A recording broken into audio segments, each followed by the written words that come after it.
Assalamualaikum warahmatullahi wabarakatuh. Segala puji-pujian hanyalah bagi Allah Subhanahu wa taala, pencipta seluruh alam. Salawat serta salam semoga sentiasa Allah limpahkan ke atas junjungan kita Nabi Muhammad sallallahu alaihi wasallam, juga ke atas ahli keluarganya, para sahabatnya dan sesiapa sahaja yang mengikuti petunjuknya. Hadirin hadirat, alhamdulillah, pada malam hari ini Allah menghendaki kita untuk bertemu kembali di majlis ilmu setelah kita cuti berapa lama ya, lebih kurang 2 bulan ya, lebih kurang ya. Alhamdulillah, Allah masih menganugerahkan kepada kita usia ataupun umur hingga hari ini kita masih hidup. Alhamdulillah, bukan hanya hidup, sehat pula lagi. Bukan hanya sehat, tetapi juga diberi oleh Allah kemahuan, kekuatan untuk berada di majlis ilmu. Sesungguhnya anda adalah orang-orang yang telah dipilih oleh Allah Subhanahu wa taala untuk berada di majlis ilmu ini. Satu majlis yang disebut majlis al-abrar. Oleh itu sudah tentu adalah kita mensyukuri nikmat ini dengan cara meneruskan insya-Allah taala membaca buku yang ada pada anda sekalian. InsyaAllah kita malam ini kita akan teruskan membaca buku itu. Sebelumnya tentu saya minta maaf kerana lambat ya, atas sebab-sebab tertentu. So insyaAllah kita akan mulakan pada malam ini untuk meneruskan membaca buku Menjauhi 76 Sifat yang Dibenci. Masing-masing sudah ada bukunya ya. Malam ini insyaAllah kita akan membaca nombor yang ke berapa ya Tuan Haji Mano? 12. Nombor yang ke-12. Ya. Topiknya bangsa yang paling keras menolak kebenaran ilahi. Tentu yang dimaksud bangsa siapa?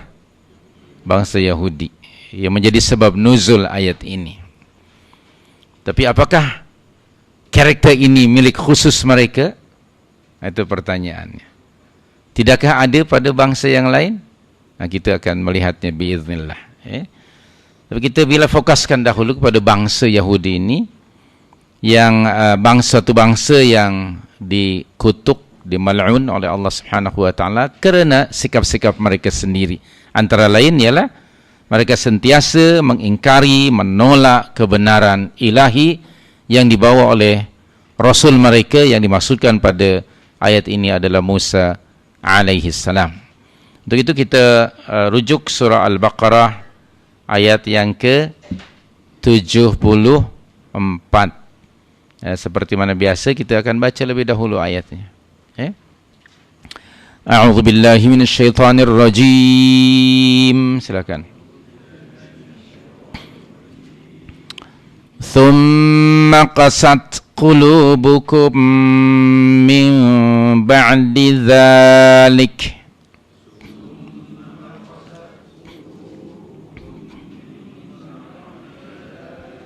fahiya kal hijarati aw ashaddu qaswah.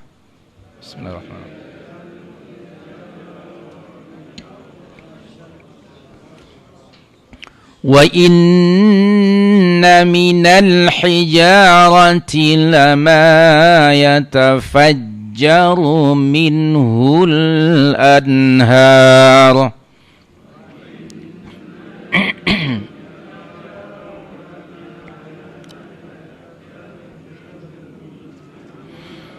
wa inna minha lama yashaqqaqu fayakhruju minhul ma'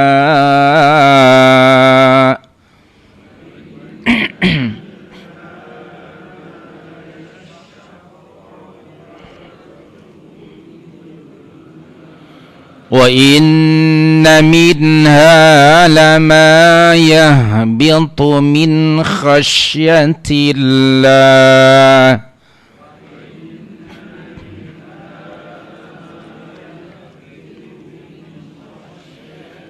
wa ma Allahu bighafilin amma ما تعملون.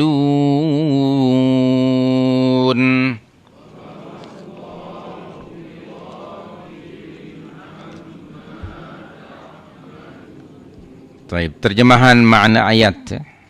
Thumma, kemudian, qasat qulubukum min ba'di dhalik.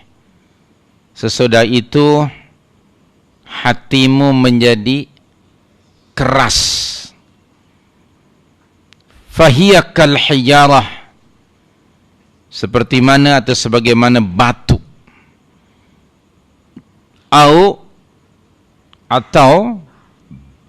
Atau di sini bermakna bahkan, asyaddu qaswah, lebih keras daripada batu. Wa inna minal hijarah, padahal sungguh di antara batu-batu itu, lama yatafajjaru minhul anhar, ada yang mengalir sungai-sungai daripadanya. Wa inna minha, dan di antaranya, lama yashaqqaqu fayakhruju minhul ma, ada yang terbelah lalu keluar air daripadanya. Wa inna minha, dan di antaranya ada lama yahbitu, ada yang jatuh min khasyatillah, jatuh meluncur kerana takut kepada Allah. Wa mallahu bighafilin amma ta'malun, dan Allah sekali-kali tidak lengah atau lalai dari apa yang kamu kerjakan. Demikian makna ayat Al-Quran suratul Baqarah ayat 74 ini.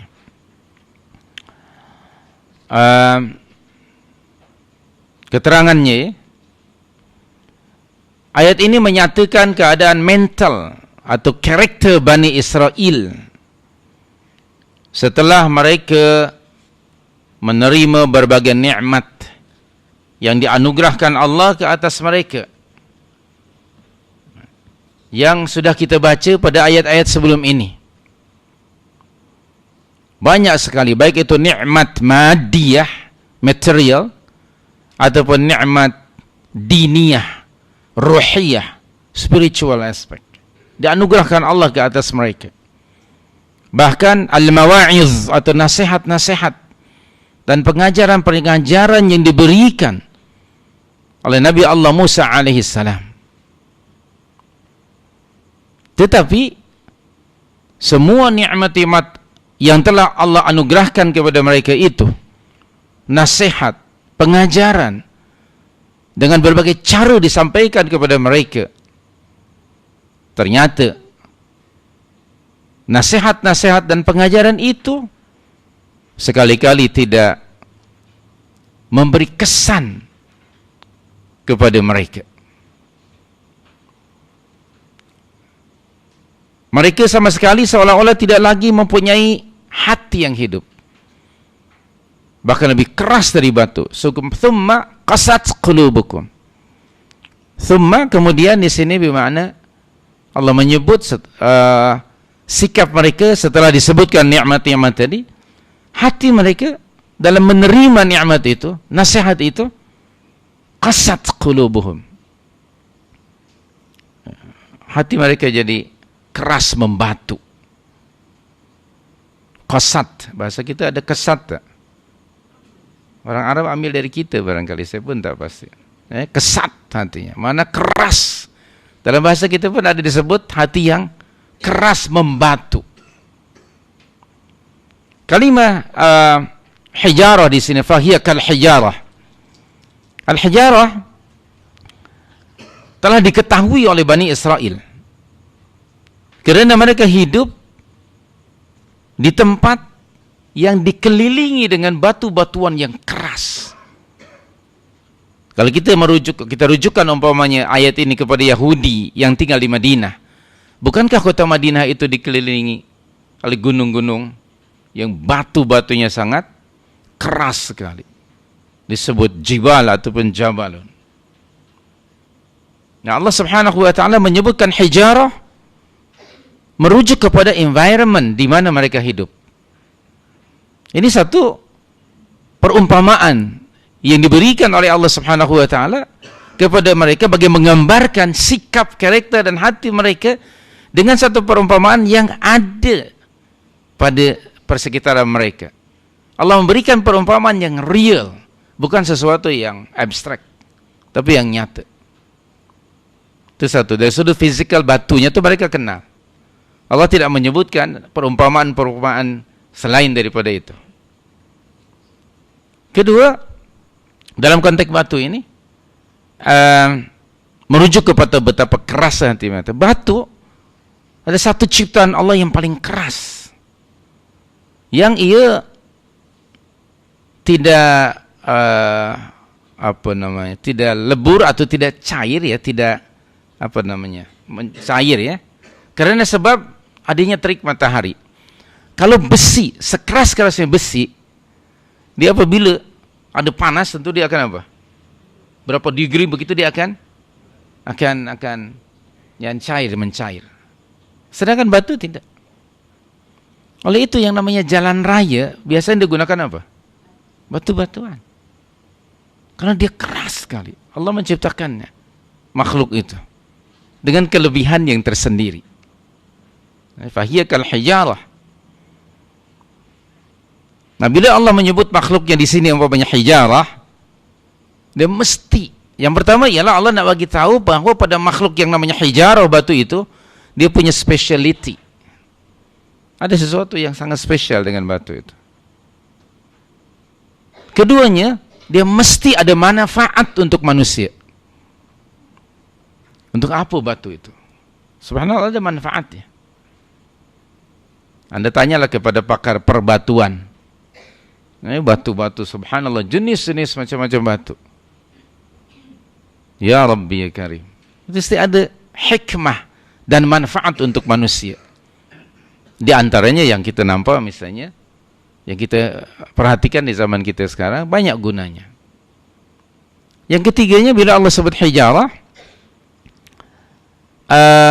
untuk menyatakan bahawa tiap-tiap atau setiap-tiap sesuatu yang diciptakan oleh Allah itu pasti ada manfaatnya. Maha suci Allah dari menciptakan sesuatu tanpa ada manfaatnya. Tidakkah kita selalu membaca Ali Imran 191? Okay. Karena selalu membaca, maka saya pun tak baca.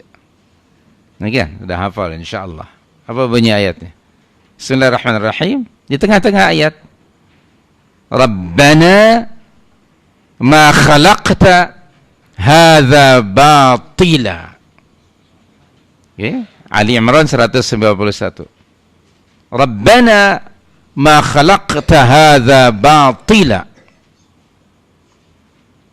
Wahai Rabb kami, tidaklah engkau menciptakan ini semuanya sia-sia. Subhanak, maha suci engkau ya Allah dari menciptakan sesuatu tanpa faedah. Dia mesti ada faedah untuk kepentingan hidup manusia. Nah, kita sendiri yang harus mencarinya, menggunakannya. Apa faedahnya?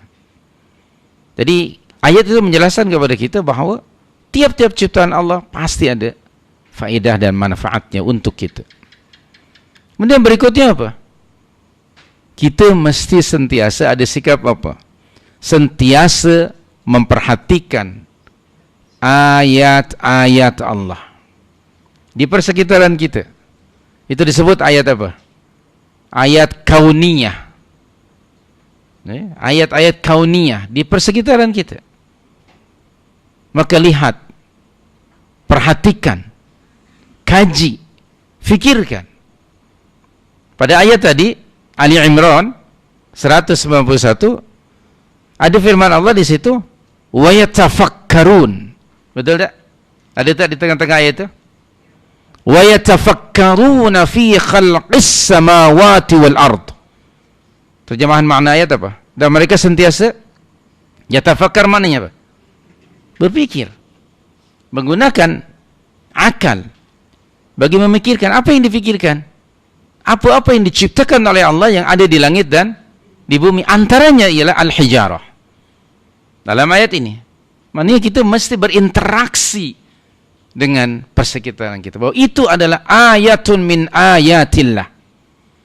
Tanda-tanda di antara tanda-tanda yang menunjukkan kekuasaan Allah Subhanahu wa taala. Ini manfaatnya. Kita berlindung kepada Allah dari termasuk golongan manusia yang tidak ambil peduli dan kisah dengan ayat-ayat kauniyah.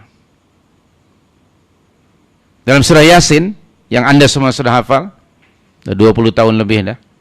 Allah Anda berfirman, Bismillahirrahmanirrahim, wa ma ta'tihim. Betul sangkaan saya Anda sudah hafal. Sila teruskan. Okay. Wa ma ta'tihim min ayatin min ayati rabbihim illa kanu anha mu'ridun. Alhamdulillah. Terima kasih kerana menyambung. Jadi saya tak terjemahkanlah kerana sudah tahu. Betapa banyak ayat-ayat yang datang kepada mereka. Tanda-tanda yang menunjukkan wujudiyatullah, kewujudan Allah. Yang menunjukkan azamatullah, keagungan Allah Subhanahu wa taala. Yang menunjukkan wahdaniyatullah. Banyak ayat-ayat yang datang kepada mereka. Tetapi sikap mereka apa? Selalu mu'ridun, turn away. Selalu mereka menyelisihi, mengingkari, tak ambil kisah, tak ambil peduli. Na'udzubillah. Nah, orang ataupun hamba-hamba Allah yang disebut oleh Allah sebagai ulul albab ialah orang-orang yang sentiasa hidupnya aktif, proaktif. Antaranya ialah dengan persekitaran di mana ia berada. Jadi tadi pada Al-Imran ayat 190 Allah sudah menyebutkan inna fi khalqis samawati wal ardi wa ikhtilafil laili wan nahar la ayatin bagi siapa? Liulil albab. Jadi hendaknya kita dapat mengambil pengajaran tentang al-hijarah ini. Dan kemudian dalam ayat ini bukan soal hijarahnya ya, bukan soal bebatu-batunya. Anything. Apa juga ciptaan Allah itu adalah ayat-ayat kauniyah yang mesti kita kaji dan selidiki. Dan natijahnya nanti bukan hanya for the sake of science ya. Tapi natijahnya ialah untuk mengenali Allah Subhanahu wa taala melalui ciptaan-ciptaan. Dan ciptaan Allah itu adalah af'alullah. Perbuatan Allah Subhanahu wa taala. Nak mengenali Allah, salah satu jalannya ialah melalui af'al, perbuatan ciptaan-ciptaan Allah, yaitu di alam jagat raya ini, fi khalqis samawati wal ardh. Hanya saja orang-orang yang memiliki karakteristik seperti itu tidak ramai. Maka Allah memanggil mereka, memberi gelaran sebagai ulul albab. Okay. Orang ulul albab orangnya yang cerdas dan cergas. Berbeza dengan ulul lembab. Itu berbeza. Apalagi dengan Ahmad Albab, itu lagi berbeza. So please be one of them. Mengikut of course kita punya capability, kita punya quality. Tetapi jangan menjadi manusia yang pasif. Perhatikan ayat-ayat Allah di persekitaran kita. Bahkan wa fi anfusikum, pada diri kamu sendiri, dalam surah 51 ayat 21 ya. Surah Az-Zariyat ayat 21. Wa fi anfusikum afala tubsirun. Bahkan tanda-tanda yang menunjukkan kewujudan, keagungan, keesaan Allah itu ada pada diri kamu sendiri. Surah 51 ayat 21. Betul tak? Az-Zariyat 21. Dah jumpa ke belum? Belum, Kita bagi masa insya-Allah. Apa bunyi ayatnya? Wa fi anfusikum afala tubsirun. Dan banyak ayat-ayat yang seumpamanya. Baik. Afala tubsirun. Di situ ada satu encouragement dari Allah Subhanahu wa taala. Kembali kepada Al-Baqarah tadi ayat yang ke-74. Thumma qasat qulubukum min ba'di dzalika fahiya kal hijarah aw ashadd qaswah. Even bahkan lebih keras daripada batu. Apa maksudnya? Di sini Allah menggunakan tashbih, perumpamaan. Bagi mengumpamakan keadaan hati orang-orang Bani Israel. Keadaan mereka, hati mereka begitu keras sekali. Dalam bentuk apa keras? Dari menerima kebenaran. Na'udzubillah, memiliki hati yang seperti itu. Hati yang sudah kasat seperti itu, tidak mungkin ia akan menerima kebenaran. Sampaikan, berikanlah kepada mereka, sebutkanlah nikmat-nikmat Allah, berikanlah mau'izah, pengajaran, nasihat, amaran dan sebagainya. Bila hati sudah keras, ia tidak akan menerima kebenaran. Na'udzubillah min dzalik. Bila Allah menyebutkan di sini tsumma qasat qulubukum, ini mengisyaratkan bahawa betapa kerasnya hati orang Yahudi itu hingga kepada taraf yang sangat terus sekali, dan tidak lagi boleh diharapkan adanya nur dalam hati mereka bagi menerima kebenaran. Nah, ini pernyataan dari Allah bahwa hati mereka sudah qasat qulubuhum. Hati itu sentiasa reject, mengingkari the truth. Na'udzubillah. Allah tidak menyebut di sini kalimah nafs ataupun jiwa, tapi Allah menyebut kalimah qalbun. Qalbun singular, pluralnya qulub. Qulubun. Pakai qaf, bukan pakai kaf. Kalau pakai kaf, kalbun maknanya anjing. Jangan hati-hati ya. Wahai kalbuku, hati-hati. Bahasa kita, bahasa bercinta, wahai kalbuku. Hati-hati, jangan senyum dulu. Tanya dia, you cakap ni pakai qaf ke pakai kaf? Okay. Kalau pakai kaf nanti anjingku pula.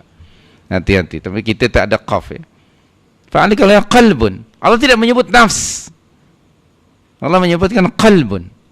Yang qalbun ini sebenarnya ialah tempat darinya atau padanya ada belas kasih. Okey. Ada kebaikan dalam hati, tempat kasih sayang, tempat terletaknya kasih sayang dan kebaikan di dalam hati. Sementara nafs itu tidak semuanya baik. Nafs berbeza. Nafsuna itu ada 3 jenis kan? Ada nafsu ammarah bisu dalam surah 12, ayat cari sendiri.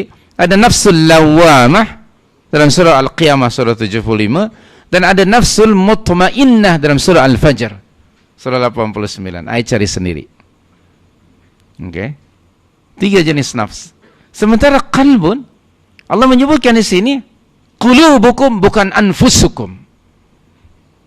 Karena qalbun disebut ia tempat untuk kebaikan, ada nilai-nilai baik, nilai kasih sayang. Dan segala bentuk kasih sayang adalah timbul dari mana? Dari hati. Betul tak? Dari mata turun ke kaki ke hati? Dari mata turun ke hati.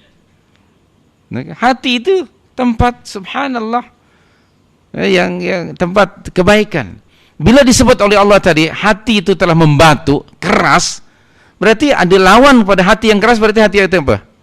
Hati yang lembut. Hati yang lembut. Hati yang lembut penuh dengan apa? Kebaikan, kasih sayang, perhatian. Sementara sudah hati yang keras, yang membatu, dia tidak diharapkan adanya kebaikan. Bahkan tashbih ini digunakan dalam bahasa kita. Hati sefulan itu sudah keras apa?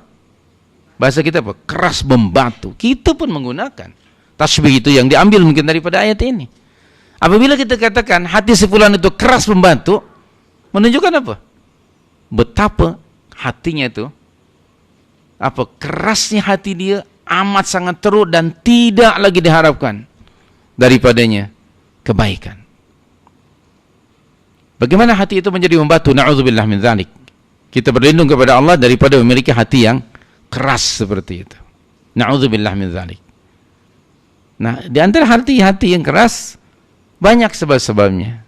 Na'udzubillah, yang pertama ialah asyirku billah, menduakan Allah Subhanahu wa taala.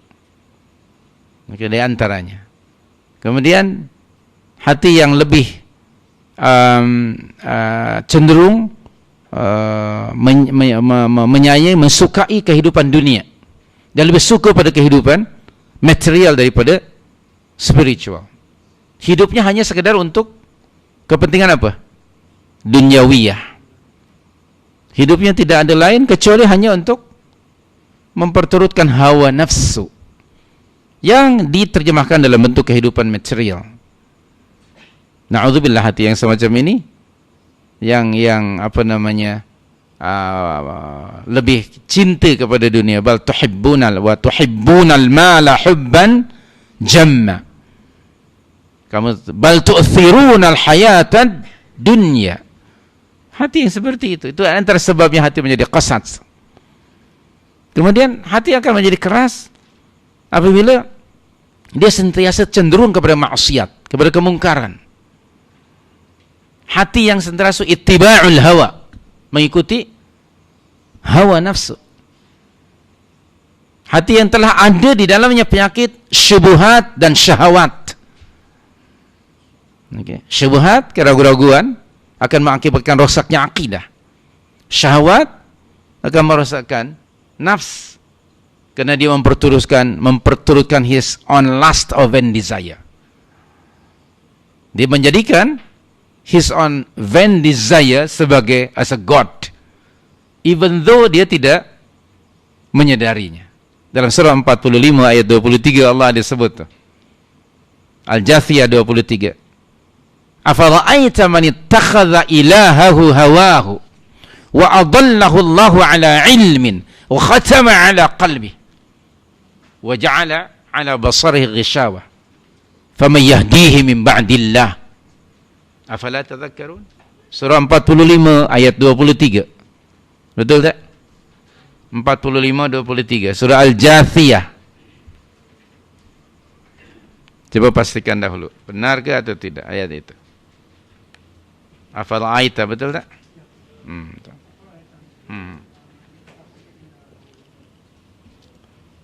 Manittakhadha ilahahu hawahu. Tidakkah kamu lihat dan perhatikan ada orang yang mengambil dan menjadikan hawa nafsunya sebagai Tuhannya. Na'udzubillah min dzalik. Itu indikasi bahwa hatinya sudah keras. Hati yang keras benci kepada segala kebaikan, tidak suka kepada perkara yang ma'ruf. Indikasi hati itu keras. Na'udzubillah min dzalik. Hati yang tak makan saman, tak mau dengar nasihat dan pandangan atau pengajaran. Sebaliknya dia cenderung kepada kemaksiatan, kemungkaran, kefasikan, kekufuran. Na'udzubillah min dzalik. Itu qasat qulub, hati yang sudah keras, suka kepada keburukan, kejahatan, dan benci kepada kebaikan. Na'udzubillah min dzalik. Banyak faktor-faktornya. Na'udzubillah. Jadi ada dua jenis kurang-kurangnya, ada hati yang keras dan hati yang lembut. Bagaimana untuk melembutkan hati ini? Nah, tentu macam mana nak memiliki hati? Yang pertama tentu lawan kepada tadi syirik ialah tauhidillah. Kita mesti mempelajari memiliki akidah yang sahihah. Dengan memiliki hati yang disebut di dalam surah 26 tu ayat 88-89 sebagai qalbun salim. Betul tak? Yauma la yanfa'u malun wala banun illa apa? Man atallaha biqalbin salim. Surah Asy-Syu'ara 88-89. Surah 26 ayat 88 dan 89. Qalbun salim, sejahtera, selamat daripada syirik, daripada kufur, daripada maksiat, daripada nifaq. hati yang salim, hati yang sentiasa suka kepada kebenaran, al-haq, kepada yang ma'ruf, sebaliknya benci kepada kekufuran, kefasikan dan sebagainya. Seperti mana Allah menyebutkan dalam surah Al-Hujurat itu ya. Surah 49, walakin habbaballahu ilaikumul iman wa zayyanahu fi qulubikum wa karraha ilaikumul kufra wal fusuqa wal isyan. Ulaika humur rasyidun, surah 49 ayat berapa? Coba cari ayat 7 ke? Coba tengok. Surah 49 Al-Hujurat. Apa bunyi ayatnya? Yang ke-7.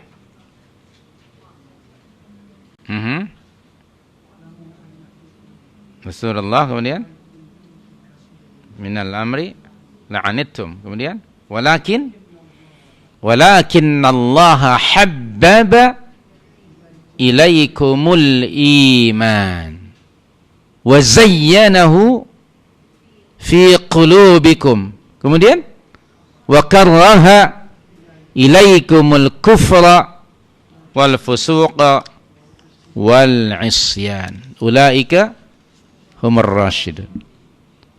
Rasul sallallahu alaihi wasallam terinspirasi dengan ayat ini, lalu baginda berdoa kepada Allah. Dalam bentuk doa, inspirasi dari ayat ini, baginda berdoa begini, Allahumma habib, instead habbaba, dalam bentuk doa jadi habib. Allahumma habib ilaikum, dalam bentuk doa jadi ilaina, kepada kami. Allahumma habib ilainal iman. Ini doa. Yang kedua apa? Wa zayyinhu, instead zayyanahu jadi wa zayyinhu fi qulubikum, tukar kum dengan nun dan alif, fi qulubina, wa zayyinhu fi qulubina, dalam bentuk doa ya. Wa karraha, itu past tense verb, tukar jadi kata kerja wa karrih, ra-nya baris di bawah, hanya baris mati. Wa karrih ilaikum, kita ganti jadi ilaina. Wa karrih ilainal kufra wal fusuqa wal isyan. Kalimat itu remain sebagaimana adanya. Wa karrih ilainal kufra wal fusuqa wal isyan. Kemudian ulaika humus shadiqun, dalam bentuk doa, waj'alna minar rasyidin. Ulaika humur rasyidun, kita ganti dalam bentuk doa, waj'alna minar rasyidin. Kita ulang ya doanya itu. Allahumma habib ilainal iman wa karrihhu wa zayyinhu fi qulubina wa karrih ilainal kufra wal fusuqa wal isyan waj'alna minar rasyidin. Sudah hafal ya? Alhamdulillah. Nah, itu doanya. Nah, coba berdoa kepada Allah. Itu doa daripada Rasulullah SAW. Allahumma habbib ilainal iman. Okay? Ya Allah, letakkanlah dalam hati kami cinta kepada keimanan. Ini supaya hati ini lembut. Wa zayyinhu fi qulubina, dan hiasilah, jadikan ia hiasan di dalam hati kami, iman itu. Wa karrihi ilainal kufra wal fusuq wal isyan. Letakkanlah di dalam hati kami kebencian terhadap kekufuran, kefasikan, dan kemaksiatan. Waj'alna minar rasyidin, dan jadikanlah kami termasuk golongan orang-orang yang benar, yang lurus. Jadi di antara cara kita untuk memiliki hati yang lembut, hati yang hayyun, yang hidup, ialah dengan iman dan benci kepada kekufuran, kefasikan, kemungkaran, kemaksiatan. Sekarang kita tengok, kita test hati kita di luar sana ya. Kita hari-hari kita lihat, ada yang ma'ruf, ada yang mungkar. Kemana hati kita cenderung? Jika suka pada yang ma'ruf dan benci kepada kemungkaran, maknanya hati itu hayyun, dan hati itu layyin, lembut, tidak keras, tidak kesat. Na'udzubillah kalau hati ini ada perasaan melihat kebaikan tidak suka, benci melihat orang yang taat kepada Allah dan Rasul, tak suka diperdengarkan misalnya ayat Al-Quran, nasihat dan sebagainya. Sebaliknya dia cenderung dan suka kepada perkara yang maksiat, kekufuran, kemaksiatan, kefasikan dan sebagainya. Na'udzubillah min dzalik. Dan Anda boleh lihat realiti ini. Aktivitas seharian manusia adalah mengindikasikan keadaan hati masing-masing. Ya, semoga Allah Subhanahu wa taala melembutkan hati kita dan menjauhkan kita daripada memiliki hati yang kasat tadi. Kemudian dalam konteks kembali kepada tadi Bani Israel, sudah disebutkan berbagai nikmat yang Allah berikan kepada mereka yang sudah kita sebut sebelum ini. Do you think Allah hanya memberikan nikmat itu kepada Bani Israel saja? Kepada Yahudi saja? Tidak kan? Anda dapat nikmat dari Allah. Dapat nikmat. Dua jenis nikmat bahkan. Nahmadallah. Nikmat madiyah dan ruhiyah. Yang material dan juga spiritual. Kita diberikan oleh Allah nikmat. Maka nikmat-nikmat itu hendaknya kita syukuri. Dan di antara cara mensyukurinya, saya pernah katakan kepada Anda, ialah menggunakannya pada perkara-perkara yang disukai dan diridhai Allah Subhanahu wa taala. Ingat tak doa Nabi Allah Sulaiman bin Dawud alaihi wassalam dalam surah 27 ayat 19? Ingat tak? Tak dengar cakap saya atau tak faham bahasa saya. Ingat tak? Kalau tak ingat ya buka itu aja. Kalau ingat baca. Surah 27 ayat 19. Apa bunyi ayatnya? Surah An-Naml ayat 19. Salah satu di antara doa Nabi Allah Sulaiman bin Dawud alaihi wassalam. Di tengah-tengah ayat di situ, Rabbi apa? Auzi'ni an ashkura ni'mataka allati an'amta alayya wa ala walidayya wa an a'mala salihan tardah. Jadi konsep syukur yang the best and the highest concept of syukur ialah wa an a'mala salihan tardah, agar saya sentiasa apa? Melalui nikmat-nikmat yang telah Engkau anugerahkan kepada kedua ibu bapaku dan kepada saya, untuk digunakannya bagi mengerjakan amalan-amalan saleh yang Engkau ridhai. Itu konsep syukur. Yang paling tinggi konsep syukur ialah menggunakan seluruh nikmat-nikmat itu untuk melakukan atau digunakan pada perkara-perkara, jalan-jalan yang disukai dan diridhai Allah. Bila kita biiznillah dapat melaksanakannya, menunjukkan bahawa hati ini hati yang lembut. Dan dalam surah yang ke-34 ayat 13, surah Saba ayat 13, Allah Subhanahu wa taala mengarahkan Nabi Allah Dawud alaihi salam dan keluarganya untuk bersyukur kepada Allah. atas segala nikmat karunia yang telah Allah anugerahkan pada mereka. Dan cara yang dikehendaki, yang diarahkan Allah kepada Daud dan keluarganya alaihi salam ialah apa dia? I'malu, di tengah-tengah ayat. I'malu ala Dawud syukra wa qalilum min ibadiyas syakur. Surah 34 ayat 13. Betul tak? Di tengah-tengah ayat. I'malu ala Dawud syukra. Apa terjemahan makna ayat? Bekerjalah,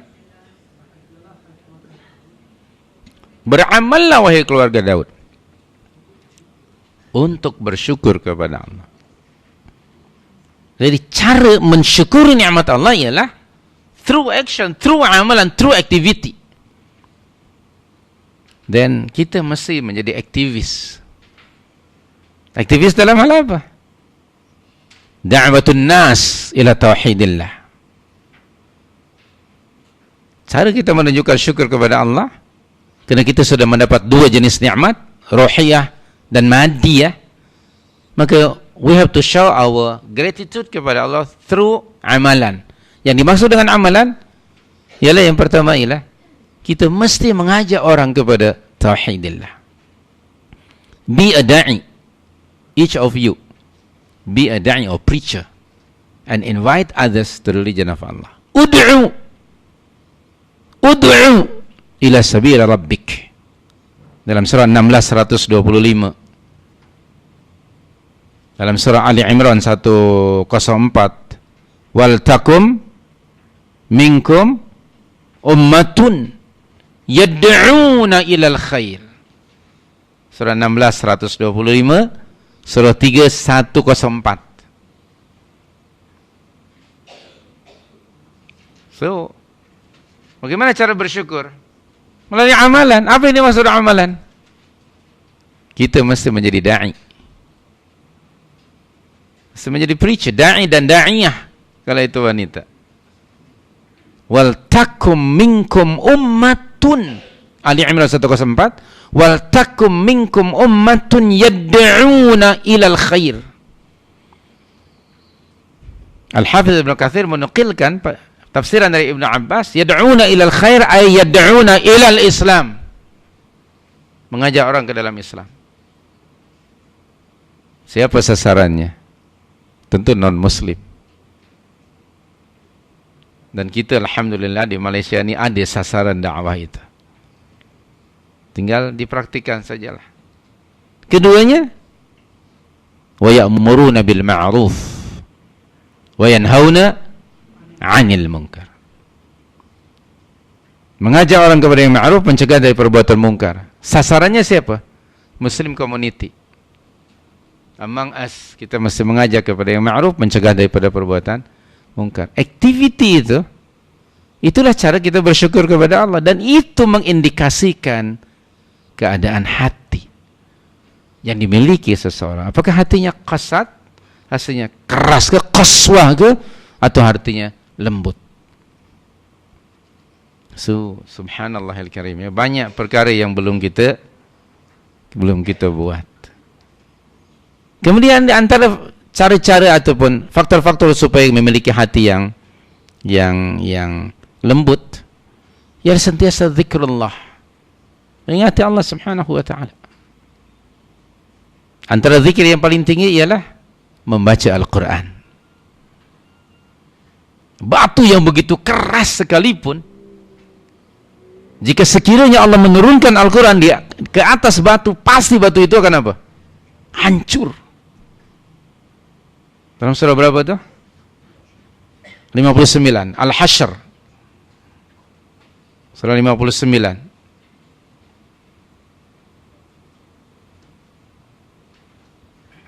Ayat yang ke berapa? 20. Ayat ke 20 kah?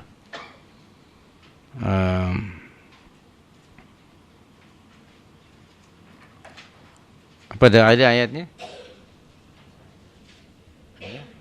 Lau anzalna hadzal qur'ana ala jabalin la ra'aitahu khashi'an mutasaddi'an min khasyatillah. Jabal maknanya batu yang gunung, batu yang ada di sekitar Makkah dan Madinah. Itulah jabal. Lau anna hadzal Qur'an, lau anzalna hadzal Qur'an, jika sekiranya kami turunkan Al-Qur'an ini di atas jabal, maka apa yang berlaku gunung? La ra'aitahu khashi'a mutasaddi'a min khasyatillah. Hati ini supaya lembut, maka hendaknya sentiasa membaca Al-Quran. Itu formulanya untuk memiliki hati yang lembut. Para sahabat radhiyallahu anhum ajma'in telah membiasakan diri dalam kehidupan mereka seluruhnya, setiap hari mesti mereka membaca Al-Quran. Tiada hari tanpa membaca Al-Quran. Itu cara untuk melembutkan hati. Kalau hati yang keras, dia tidak mau membaca Al-Quran Al-Karim. Dia lebih bersedia baca koran daripada baca Al-Quran. Faham koran? Newspaper kan? Berjam-jam dia baca newspaper, dari sinar pagi ke sinar siang, sinar petang, sinar malam, semua dia baca. Tapi bila Al-Quran, na'udzubillah, some of them tidak mau. Maka kita mesti melatih every day, mesti membaca Al-Quran supaya hati ini khasyah. Kalau gunung seperti itu pun takut, bagaimana dengan hati kita? Mesti ada perasaan fear kepada Allah Subhanahu wa ta'ala. Dan hanya mereka yang berikutnya syaratnya ialah mesti ada ilmu agar hati ini lembut. Punca dan sumbernya adalah ilmu yang sahih yang diceduk daripada wahyu. Jadi itu perasaan khasyah, gerun kepada Allah, tidak ada kecuali pada orang yang alim, orang yang ada ilmu. Dalam surah Fatir ayat yang ke-28, surah 35 ayat 28, di tengah-tengah ayat setelah Allah menjelaskan tanda-tanda yang menunjukkan kekuasaan, keesaan, keagungannya melalui ciptaan-ciptaannya di alam jagat raya ini, ayat 27, di tengah-tengah ayat 28, apa bunyi ayatnya? Bismillahirrahmanirrahim. Innama, di tengah-tengah ayat 28, yakhshallaha min ibadihil ulama. Sesungguhnya yang apa? Yang gerun kepada Allah di kalangan hamba-hambanya hanyalah siapa? Orang yang berilmu, orang yang mengenali Allah melalui ayat-ayat kauniyah, ayat Qur'aniyah. Jadi untuk memiliki hati yang khasyah ialah hendaknya kita mengkaji kedua jenis ayat, ayat kauniyah dan ayat Qur'aniyah. Dua-duanya mesti dikaji. Kedua-dua ini interrelated and complement each other. Seperti mana dalam surah Yasin yang semua anda sudah hafal. Wa ayatun, wa ayatun, wa ayatun. Kan ada dalam surah Yasin? Wa ayatul lahumul laylu naslakhu minhun nahar fa idahum muzlimun wasyamsu tajri limustaqarrin laha dzalika taqdirul azizil alim wal qamara qaddarnahu manazila hatta aada kal urjunil qadim la syamsu yanbaghi laha an tudrika al qamar wal laylu sabiqun nahar wa kullun fi falaki yasbahun. Itu ayat kauniyah dan Qur'aniyah. Jadi di hadapan saya ini pakar astronomi belaka. Karena itu ayat tentang astronomi kan. Jadi anda nih, Masya Allah, pakar belaka. Karena sudah hafal kan ayat itu. Jadi astronom semua nih, Masya Allah. Tapi kita hanya sekedar apa? Membaca tetapi belum paham. Lafzian, lafaz saja. Jadi itu sekali lagi gabungan antara ayat kauniyah dan ayat Qur'aniyah. Banyak ternyata nikmat-nikmat yang Allah anugerahkan kepada kita, syukuri dengan cara yang tadi disebut, yaitu melalui amalan. Maka kalau tidak, na'udzubillah, semua ciptaan, semua nikmat Allah itu tidak akan memberi pengaruh dan mengubah hati seseorang. Na'udzubillah. Seperti mana orang Yahudi, Allah menyebutkan, mengumpamakan hati mereka seperti jamadat, benda yang keras, yang mati. Jadi kalau begitu, hati itu ada hati yang hidup dan ada hati yang mati. Ada hati yang sehat, ada hati yang sakit. Hanya saja pemilik hati itu mungkin tidak menyadarinya. Bagaimana, siapa yang memiliki hati yang hayyun, hati yang hidup? Orang mukmin yang sentiasa menghidupkan hatinya dengan Al-Quran antara lainnya. Saya nak merujuk Yasin lagi lah yang Anda sudah hafal. Pada ayat yang ke-69 dan 70, apa bunyi ayatnya? Kan sudah hafal kan? Apa ayatnya? Wa ma 'allamnahu asy-syi'ra wa ma yanbaghi la in huwa illa dzikrun wa qur'anun mubin. Ayat 70 apa? Liyunzira man kana hayya. Supaya dia, sama ada dia itu kembali kepada Rasulullah SAW atau kepada Al-Quran, memberi inzar, warning kepada orang yang hidup. Apanya yang hidup? Hatinya. Jadi hati ini akan hidup dan dihidupi dengan cara mengkaji Al-Quran. Baru akan hayyun. Dan orang-orang yang memiliki hati yang hayyun, yang hidup, adalah orang-orang mukmin. That is why Allah menyeru mereka dengan seruan identity iman. Allah identify them through their iman. Kan kita sudah baca kalimah ya ayyuhalladzina amanu. Betul? Ada berapa puluh ayat ya ayyuhalladzina amanu dalam Al-Quran? Sudah tahu belum? Oke, saya bagi homework. Cari kalimah ya ayyuhalladzina amanu dalam Al-Quran. Ada berapa? Nah, itu homework ya. Bulan depan insyaAllah kita tanya ya. Tuan Haji Maknur tolong ingatkan. Ada berapa ya ayyuhalladzina amanu? Wahai orang-orang yang telah beriman. Allah menyeru. Kalimah ya itu harfun nida, huruf untuk menyeru. Seruan daripada Allah. Yang diseru tentu orangnya yang mendengar, yasma'. Bukan hanya mendengar, tetapi dia berfikir. Dan ini mengindikasikan hatinya apa? Hayyun. Jadi Al-Quran untuk siapa tadi? Ayat 70 surah Yasin. Untuk siapa Al-Quran itu? Man kana hayya. Apa yang hayy? Hatinya. Ini menunjukkan ada manusia yang physically hidup tetapi hatinya mati. Siapa mereka? Orang kafir, orang musyrik. Coba Anda rujuk surah 6 122.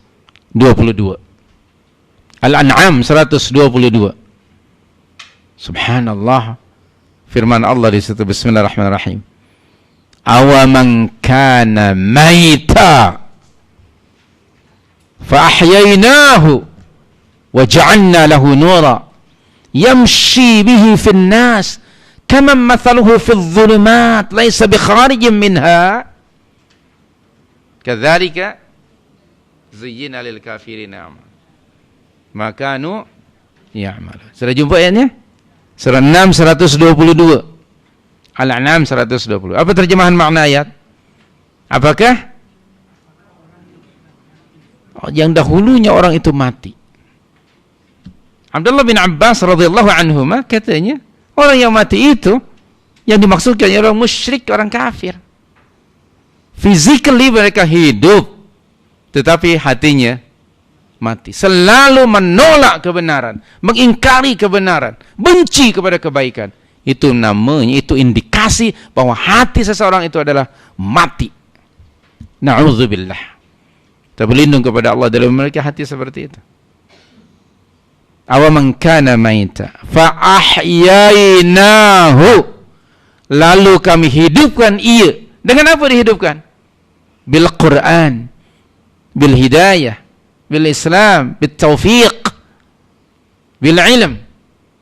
Subhanallah, bil iman.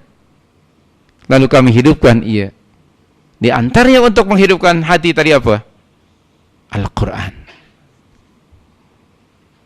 So kita mesti menghidupkan hati ini dengan sentiasa berinteraksi dengan Al-Quran setiap hari. Sudahkah anda mengalokasikan, memperuntukkan masa anda within 24 hours ni tiap hari untuk membaca Al-Quran? Alhamdulillah. Berapa lama masa yang anda gunakan untuk membaca Al-Quran dengan masa yang anda gunakan untuk baca Quran? Mana yang lebih banyak? Please, okay? Masing-masing kita berfikir. Sentiasalah, ya, ada program untuk sentiasa berinteraksi dengan kitab Allah Al-Quranul Karim untuk menghidupkan hati ini. Na'udzubillah dari memiliki hati yang mati. Fa'ahyinahu, kami hidupkan ia. Wa ja'alna lahu nura, lalu kami jadikan dalam hati mereka cahaya. Dan Allah menamakan Al-Quran, mensifati Al-Quran dalam surah 64 ayat yang ke-8 sebagai nur. Subhanallah. Fa'aminu billahi wa rasulihi wan nuril ladzi anzalna. Surah At-Taghabun. Betul? Ayat yang ke-8, coba pastikan. Ini At-Taghabun 64 8, betul tak? Takut tak betul, tolong pastikan.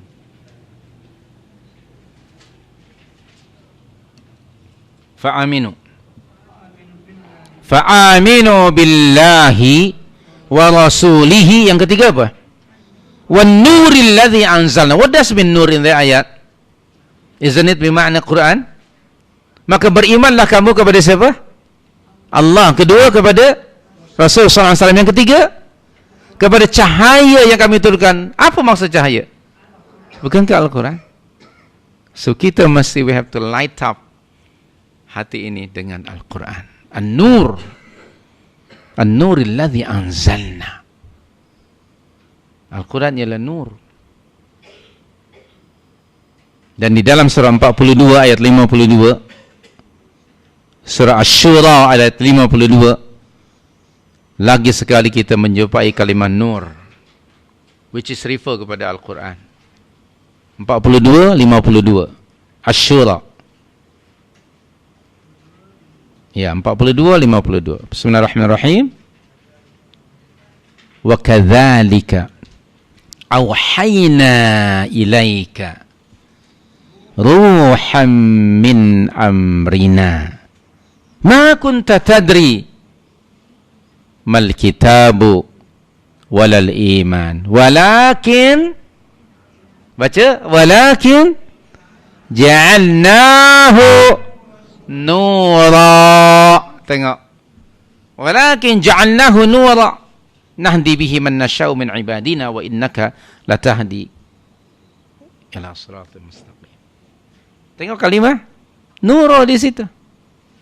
Wa kadzalika, dan demikianlah telah kami turunkan kepada kamu ruham min amrina. Ruh di situ bermakna Al-Quran atas perintah Allah Subhanahu wa taala.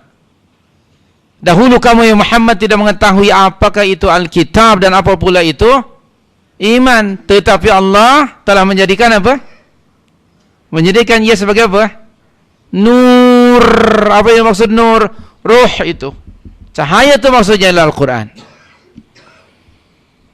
So, jiwa kita mesti diterangi, disinari dengan Al-Quran. Mesti ada program tanwirul qalb. Tanwir al-qalb. To light up hati ini with Al-Quran. Please, ambil nur dari Al-Quran. Maka hati ini akan bright biiznillah. So, kembali lagi pada perbincangan kita. Ada dua jenis hati. Ada hati yang hidup dan ada hati yang mati. Na'udzubillah min zalik. Antara sebab hati itu mati ialah sentiasa menolak, mengingkari kebenaran dan tidak mau mengakui nikmat-nikmat yang Allah anugerahkan kepada mereka. Maka karakter orang Yahudi yang disebut oleh Allah pada Al-Baqarah ayat 74 itu ialah orang-orang atau bangsa yang memiliki hati yang keras sekali. Padahal Allah memberitahukan tentang sifat-sifat yang spesifik dan spesial pada batu. Sekeras-keras batu, ada juga yang darinya keluar air, menetes air di batu. Dan kemudian keluar dari celah-celah batu itu air sedikit yang akhirnya subhanallah mengalir ke bawah. Akhirnya jadi, bila mengalir dia jadi sungai. Nah, jadi di sini subhanallah sekerasnya batu seperti itu. Nah, bagaimana mungkin dengan hati manusia sampai lebih keras daripada batu? Na'udzubillah min dzalik. Hati ini kalau sentiasa mengambil sumber tadi dari directly from Al-Quran, akan keluar dari hati itu apa? Suatu kebaikan, kasih sayang. Maka kita, kalau air itu keluar dari celah-celah batu, yang disebut mata air, kita mesti datang dan ambil air itu. Tapi ketika air itu sudah mengalir ke bawah, jadi sungai, kita datang ke atau airnya datang pada kita? Air datang pada kita. Dalam konteks Al-Quran, kita mesti datangi Al-Quran. Kaji, selidiki. Dan bila datang, mungkin melalui para pendakwah, para duat, para pengajar, kita harus datang untuk mencedok daripadanya ilmu-ilmu yang bermanfaat.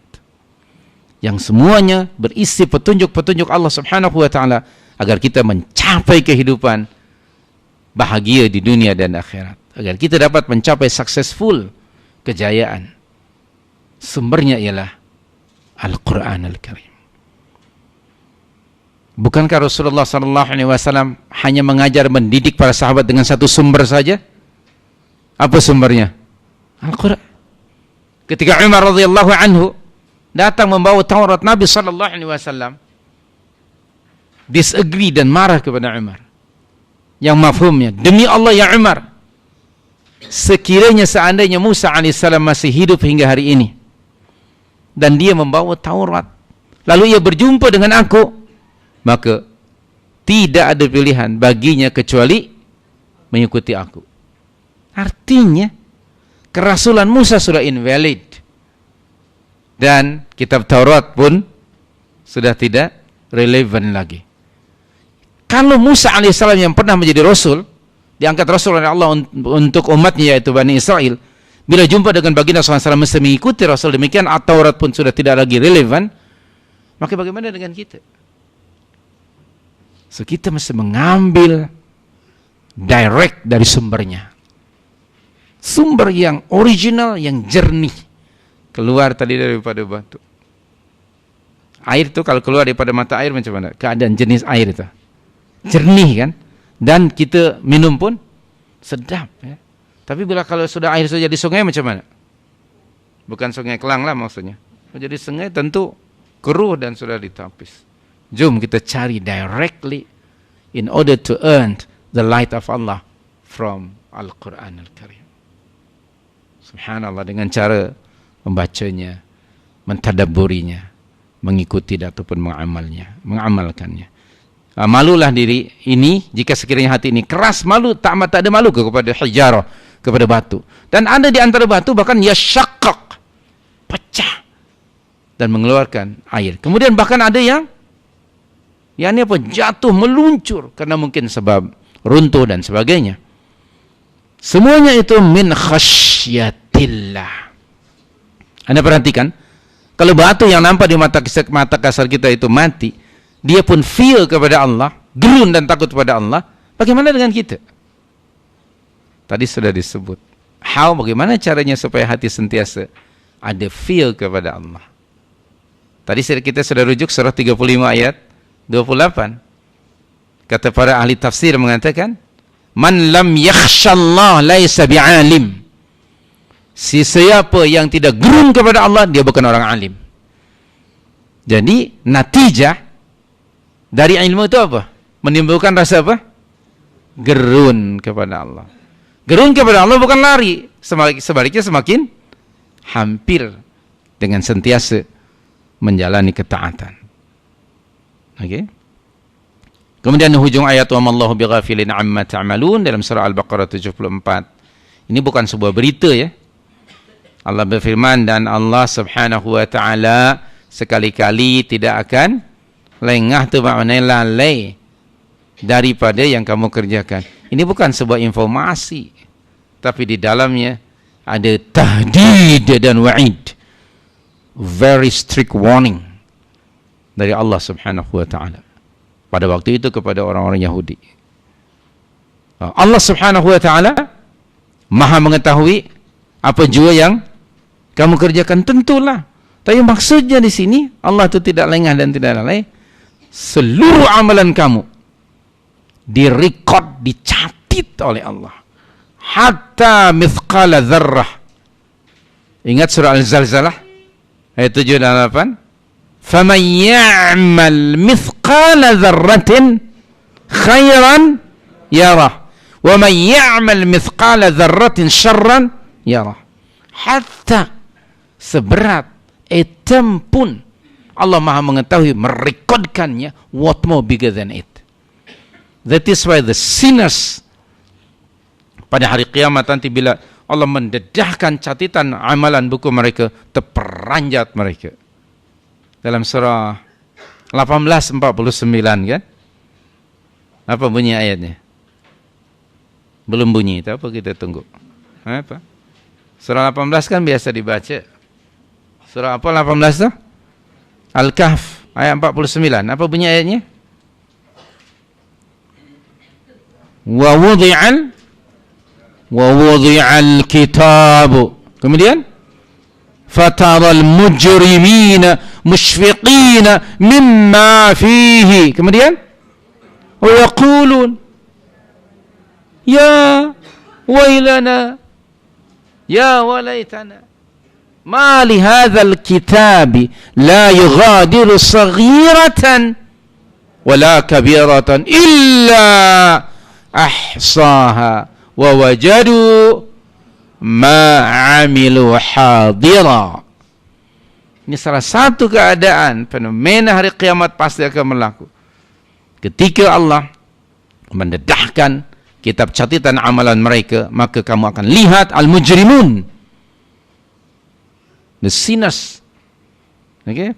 Para pelaku dosa, orang musyrikin, orang kafir terbeliak mata mereka, lalu mereka mengatakan, wahai celakalah kita, buku apa ini yang tidak meninggalkan sesuatu pun, sama ada yang kecil dan yang besar, semuanya tercatat, terrekod, tertulis di dalam. Allah sebutkan yang kecil dahulu, baru yang besar. Kalau yang kecil terrekod, what more? Yang besar. Hatta tadi seberat zarrah pun Allah rekod, what more bigger than it? What more lebih berat daripada itu? Jadi ingat, supaya kita ingat selalu, dan jangan merasa diri apapun yang kita lakukan tidak diawasi oleh Allah. Keep in our mind bahwa Allah sentiasa melihat dan memperhatikan kita. Kalau ini ada di bina kita, biiznillah tidak akan berlaku penyelewengan. Innallaha kana 'alaikum raqiba. Surah An-Nisa ayat yang pertama.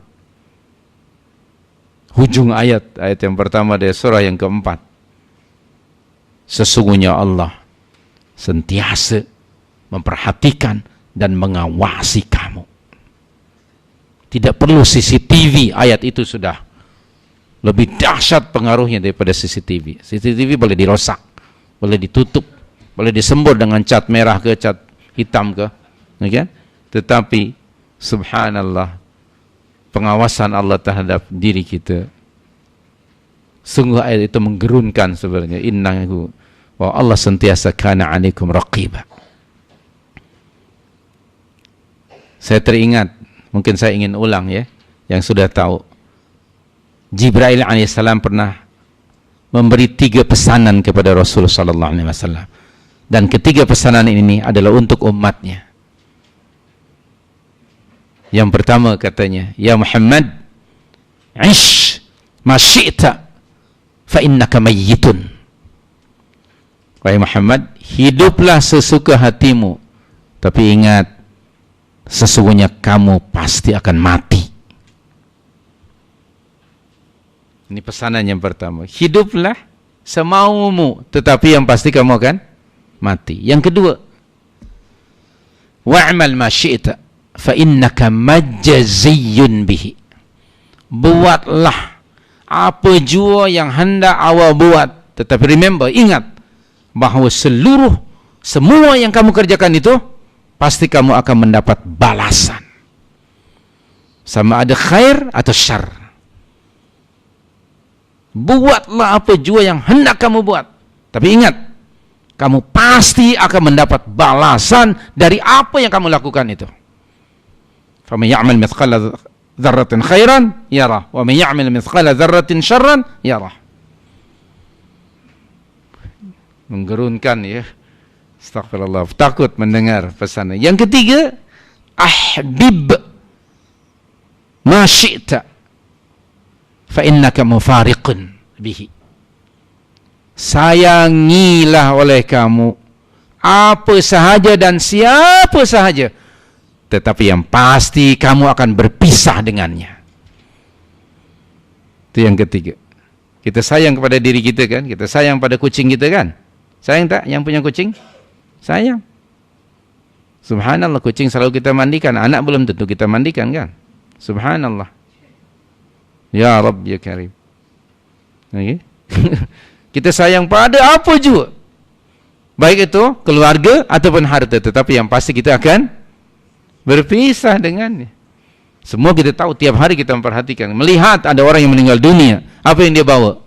Hartanya, keluarganya? Tidak. Semua yang dia sayanginya ditinggalkan. 3 pesanan ini sungguh memberi pengaruh kepada hati yang hidup. Kalau hati yang mati tak ada apa-apanya, macam apa? Menuangkan air di atas daun apa? Daun keladi. Na'udzubillah. 3 tadi pesanan. Yang pertama apa? Hiduplah kamu sesuka hatimu, tetapi yang pasti kamu akan mati. Yang kedua, buatlah, kerjakanlah apa jua yang kamu hendak kerjakan, tetapi ingat bahawa kamu pasti akan mendapat balasan dari apa yang kamu kerjakan. Yang ketiga, sayangilah oleh kamu apa juga dan siapa juga, tetapi yang pasti kamu akan berpisah dengannya. Jadi saya sebutkan nomor 2 itu. Allah subhanahu wa ta'ala maka melihat, memperhatikan, merekod. Bukan hanya itu, tetapi Allah akan mendedahkan apa yang kamu lakukan dan akan membalasnya dengan balasan yang setimpal dengan amalan itu. In khairan fa khairan wa in syarran fa syarrun. Jika amalan itu baik, maka Allah akan membalas dengan kebaikan. Jika sekiranya amalan itu buruk dan jahat, maka Allah akan membalasnya dengan kejahatan dan keburukan, dengan azab. Na'udzubillah min dzalik. Jadi jangan sekedar kita buat. Remember, di hujung ayat ini, wa mallahu bighafilin amma ta'malun. Allah sekali-kali tidak lupa, tidak lalai, tidak lengah apa yang kamu lakukan. Ayat ini cukup menggerunkan.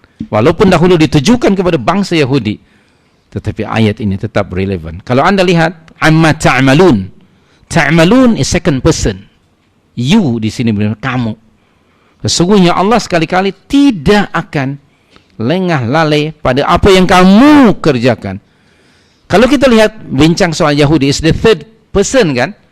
Mestinya Allah mengatakan ya'malun. Allah berfirman pakai huruf ya. Tapi di sini menggunakan second person. Ayat ini juga untuk kita. Astaghfirullahaladzim. Oleh itu sibukkanlah diri untuk melakukan amalan-amalan yang disukai dan diridainya sahaja, dan jauhkan diri daripada melakukan amalan-amalan yang akan menyebabkan mendapat kemurkaan dan azab dari Allah, na'udzubillah, seperti mana orang Yahudi. Jadi kesimpulannya Allah bagi tahu kepada kita, itulah dia karakter orang Yahudi. Memang hatinya sudah keras membatu, maka kita jauhi dari perangai yang akan menjadikan hati itu mati dan keras membatu. Mudah-mudahan Allah subhanahu wa ta'ala mentaufikkan kita pada perkara-perkara yang disukai dan diridainya. Dan semoga Allah subhanahu wa ta'ala meletakkan nur iman, nurul Quran di dalam hati kita, hingga hati ini hidup, hayyun wa yasma'u wa yuti', hidup, mendengar, memahami dan mentaati titah perintah Allah. Dan pada akhirnya mudah-mudahan Allah subhanahu wa ta'ala memasukkan kita semuanya dengan rahmatnya ke dalam syurganya yang penuh nikmat itu. Amin. Terima kasih. Aku qali hadza wa astaghfirullah al-azim. Terima kasih Dikena datang lambat, berhenti pun lambat ya. Minta maaf. Jadi ada apa-apa soalan dari apa yang kita baca tadi? Dan kita jelaskan kalau ada lah. Baik. Tak ada soalan. Nah, terima kasih kerana tidak menyoal. Jadi kita boleh cepat berhenti ya. Saya tahu anda mungkin penat. Wallahu a'lam. Aqulu qouli hadza wa astaghfirullah. Kita tutup majlis ilmu ini dengan bacaan tasbih kifarah. Subhanaka Allahumma wa bihamdika nashhadu an la ilaha illa anta nastaghfiruka wa natubu ilaik. Wa sallallahu wasallam ala nabiyyina Muhammad wa ala alihi wa sahbihi ajma'in. Wa akhiru da'wana anil hamdulillahi rabbil alamin. Wassalamu alaikum warahmatullahi